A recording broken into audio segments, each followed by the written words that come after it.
आज हम कहाँ जा रहे हैं? क्यों जा रहे हैं?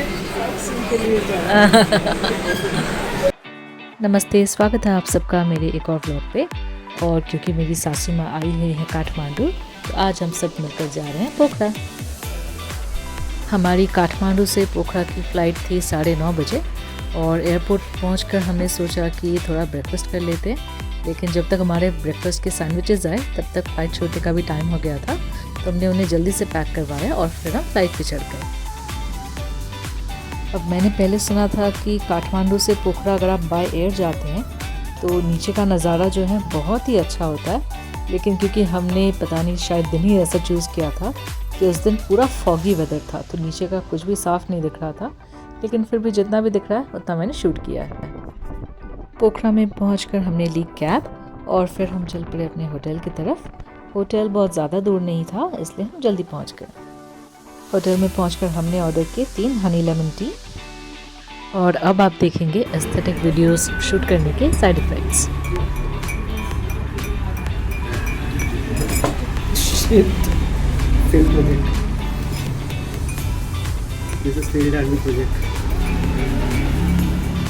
এই টিস্যু দাও তো আমাকে। ক্যামেরায় দেখছি না, আমি তো বুঝতে পারিনি না।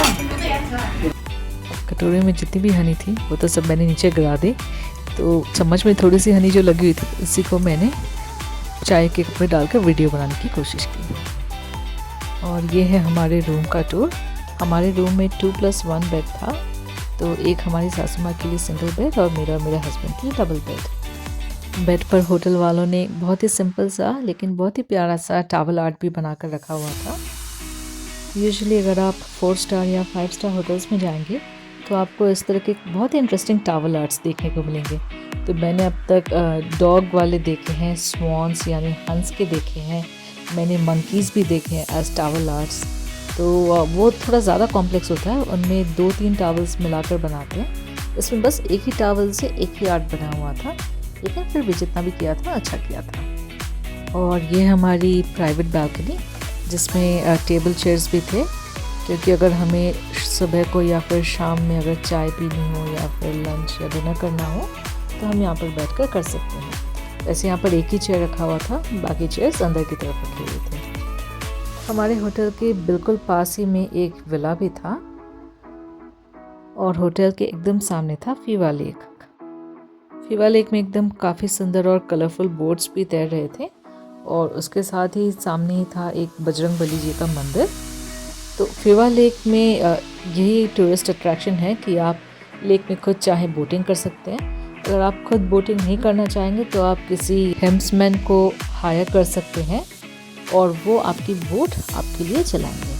फ्रेश होकर हम लोग निकल पड़े फीवा लेक में बोटिंग करने के लिए। तो ये है उनका रेट चार्ट जहाँ पर अलग अलग रेट्स लिखे हुए हैं।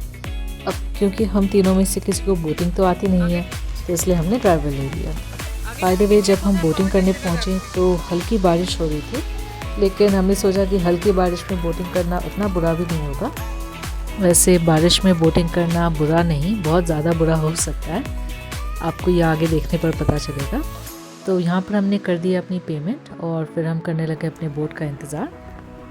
बोट के लिए हमें ज़्यादा इंतज़ार नहीं करना पड़ा क्योंकि बारिश थोड़ी सी तेज़ हो गई थी, तो इसीलिए लोग जो हैं वो वापस आ रहे थे बोटिंग से।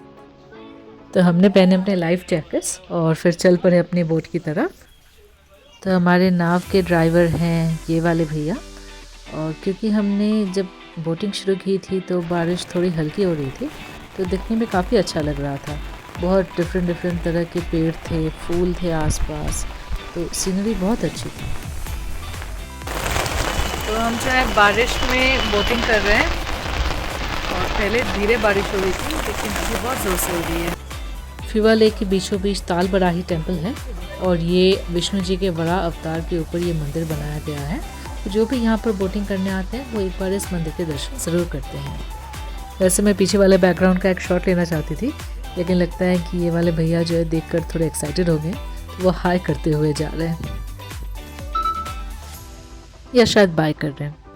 तो फाइनली हम पहुँच गए हैं ताल बराही मंदिर में।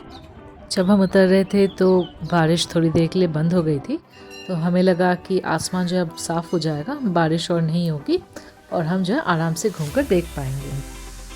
नेपाल के कई मंदिरों में भगवान के विग्रह के फ़ोटोज़ या वीडियोस निकालना अलाउड नहीं है, तो यहाँ पर भी वो अलाउड नहीं था, तो इसलिए मैंने नहीं लिया।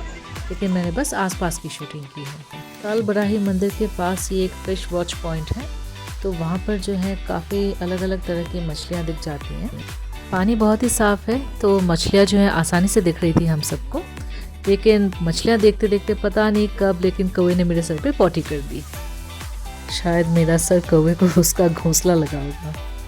और ये है मेरे हस्बैंड मेरे सर से कौवे की पॉटी साफ करते हुए। यही है वो गुनहगार कौवे। बारिश ने थोड़ी तेज़ी पकड़ ली थी और इसी बारिश में हमें चप्पू चलाते हुए 2 आदमी भी दिखे। अब तक फिर भी थोड़ी बहुत उम्मीद थी कि बारिश बंद हो जाएगी, लेकिन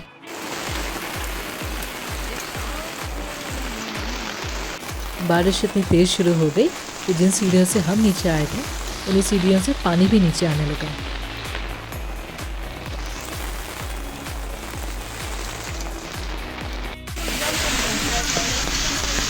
हमें जो है ना यहीं से ऊपर जाना है, स्टेप से ऊपर जाने के लिए।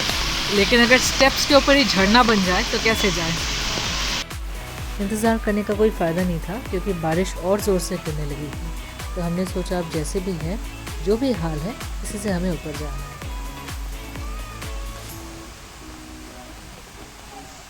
एडवेंचर, और ये देखिए मेरे पीछे, और हमें यहाँ से ऊपर जाना है।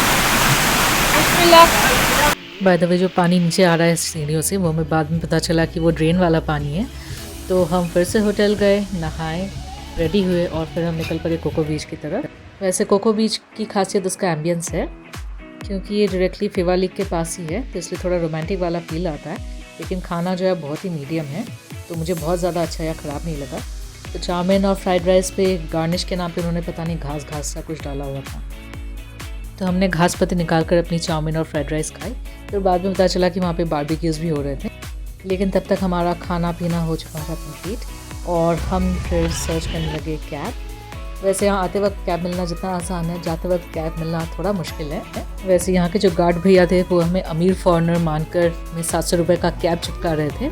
लेकिन फिर हमने 450 में कैब बुक की और वापस आ गए हम होटल में। आज का व्लॉग देखने के लिए थैंक यू और कल मिलेंगे एक और व्लॉग पे।